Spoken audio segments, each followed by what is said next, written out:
1990માં જ્યારે જમ્મુ કાશ્મીરમાં હિન્દુઓનો નરસંહાર કરવામાં આવ્યો, ઘરો સળગાવી દેવાયા, મંદિરો તોડ્યા, દરેકને ડર હતો કે કાશ્મીરની સંસ્કૃતિનો નાશ થઈ જશે. પરંતુ કોઈએ કલ્પના પણ નહોતી કરી કે આ 30 વર્ષ પછી આજ કાશ્મીરી પંડિતો તેમની સભ્યતાનું પુનર્નિર્માણ કરશે અને 2500 કિલોમીટર દૂર કર્ણાટકથી તેને પુનઃસ્થાપિત કરવાની યાત્રાનો ભાગ બનશે. કાશ્મીરની વાર્તા ફક્ત વિસ્થાપનની નથી, તે એક એવી સંસ્કૃતિની વાર્તા છે જે દરેક વખતે જ્યારે તેનો નાશ કરવાનો પ્રયાસ કરવામાં આવ્યો છે ત્યારે તે વધુ મજબૂત બનીને ઊભી રહી છે. 1 જાન્યુઆરી 1947ના રોજ યુદ્ધ વિરામ બાદ નિયંત્રણ રેખાની પેલે પાર જમ્મુ કાશ્મીરનો ભાગ પાકિસ્તાનના કબજા હેઠળ આવ્યો. એક સમયે ત્યાં 700થી વધુ મંદિરો હતા, જેમાં કેટલાક બંધ થઈ ગયા, કેટલાક ખંડેર થઈ ગયા. 19 જાન્યુઆરી 1990ના રોજ જમ્મુ કાશ્મીરના ખીણ વિસ્તારમાં કાશ્મીરી પંડિતોની નિર્મમતાથી હત્યા કરવામાં આવી. તેમના પરિવારોને રાતોરાત ખીણ છોડીને ભાગી જવાની ફરજ પડી. તેમણે ફક્ત તેમના ઘરો જ નહીં, પરંતુ મંદિરો, પરંપરાઓ, તહેવારો અને તેમના પારિવારિક દેવતાઓની પૂજા આ બધું છોડી દીધું. પરંતુ 2000ના દાયકાથી કાશ્મીરી પંડિતોએ એક પછી એક મંદિરનું પુનર્નિર્માણ શરૂ કર્યું. આ ક્ષણે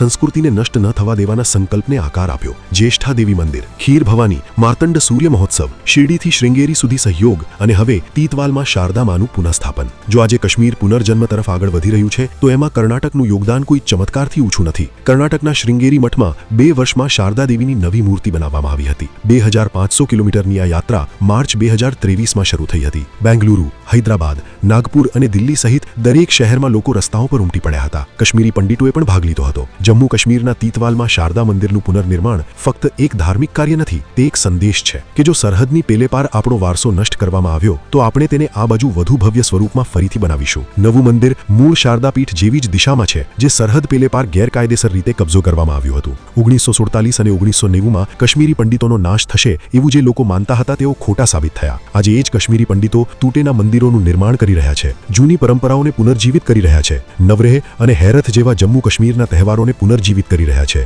અને તેમના બાળકોને કાશ્મીરી શૈવ ધર્મ અને સંસ્કૃતનું જ્ઞાન આપી રહ્યા છે. આજે જ્યારે જમ્મુ અને કાશ્મીરમાં ફરી એકવાર શારદા દેવીના મંદિરમાં ઘંટ વાગે છે ત્યારે તે ફક્ત કોઈ વાદ્યનો અવાજ નથી, તે 1947 અને 1990ની રાખમાંથી ઉભરી રહેલી સમગ્ર સંસ્કૃતિનો અવાજ છે. અને આ હમણાં શરૂઆત છે.